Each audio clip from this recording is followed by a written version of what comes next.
आज की जो वीडियो है इसमें मैं आपको बताऊंगी कि ज़िंदगी में हम जब बार बार गिरते हैं तो उसके बाद हम अपनी मंजिल पे पहुंच पाते हैं।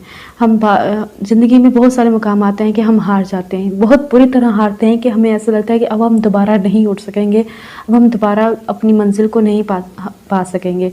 लेकिन मैं आपको ऐसे लोगों की मिसाल बताती हूँ जो आप रोज़मर्रा ज़िंदगी में पढ़ते भी हैं, सुनते भी हैं, देखते भी हैं कि किस तरह लोग बार बार टूटने के बाद, बार बार गिरने के बाद अपनी मंजिल को हासिल कर लेते हैं। सबसे पहले तो मैं आपको पड़ोसी के स्कॉटलैंड के बादशाह की स्टोरी सुनाती हूँ जिसने 8 मरतबा अंग्रेज़ों से शिकस्त हासिल की।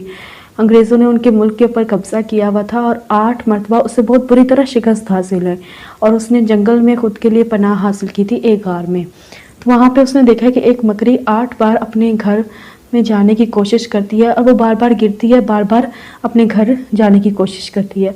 आखिरकार 9वीं बार वो मकड़ी अपने घर तक पहुंच पाई तो उसे उससे बड़ी हिम्मत हासिल हुई। उसने फैसला किया कि आखिरी बार वो भी अंग्रेज़ों के साथ जंग लड़ेगा और अपने मुल्क को वापस हासिल करेगा। इस बार उसने अपने दोस्तों को, अपने जंगजियों को हासिल किया, एक नई ज़िंदगी, एक नई उम्मीद उनको दी।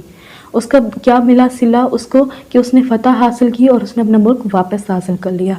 इसी तरह मैं आपको दूसरी मिसाल दूं तो शकीरा सिंगर की दूं जिसने आइफा का भी सॉन्ग भी प्ले किया है, जिसकी इतनी ज़बरदस्त उसने वो किया है। उसकी ज़िंदगी की तरफ देखें तो वो लड़की इस काबिल नहीं थी कि अपनी कॉलेज की फ़ीस पे कर सके। वो अपनी रूममेट्स का वर्क करती थी, उनके डेली बेसिस के कपड़े वगैरह धोती थी, खाना वगैरह बनाती थी, बदले में वो उससे पैसे लेकर अपनी कॉलेज की फ़ीस पे करती थी।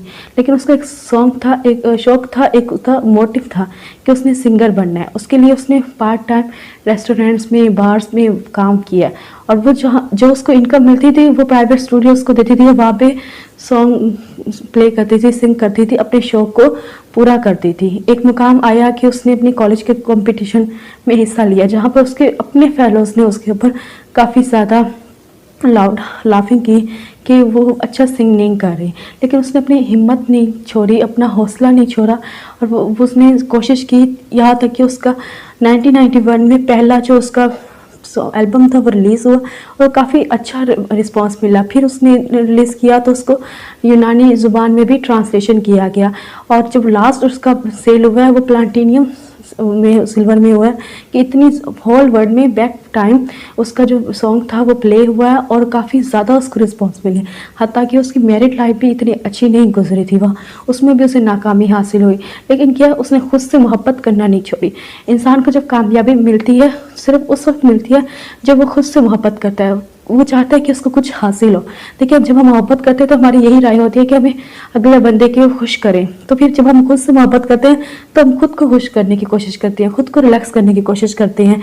तो अगर आप पॉजिटिव वे में खुद को कोई गोल अचीव करने के लिए मोहब्बत करेंगे खुद से कि आप उससे अपनी लाइफ के गोल अचीव कर सके तो एक बेहतर रिस्पॉन्स होगा। आजकल हमारी ज़िंदगी में यही एक चीज़ की कमी है कि हम खुद से मोहब्बत नहीं करते। अपने इर्द गिर्द की जो मादी चीज़ें हैं उनके अंदर हम लोग ज़्यादा इन्वॉल्व हैं, हम खुद की परवाह नहीं करें। तो आज की जो मेरी वीडियो में मेन लेसन था वो यही था कि आप अपनी ज़िंदगी में टूटे हुए, हारे हुए लोगों से देखें। बड़े बड़े हम लोगों की तरफ देखते तो हैं कि वो किस तरह कामयाब है, कितना कामयाब बिजनेसमैन है, वो बादशाह है, प्रेसिडेंट है या प्राइम मिनिस्टर है, लेकिन हम ये नहीं देखते कि उसकी लाइफ के पीछे उसकी सक्सेस स्टोरी क्या है। तो आप बड़े बड़े लोगों की सक्सेस स्टोरीज़ को रीड करें और उनसे मोटिव हासिल करें कि हमने अपनी ज़िंदगी में अपनी मंजिल को कैसे हासिल करना है। Thank you.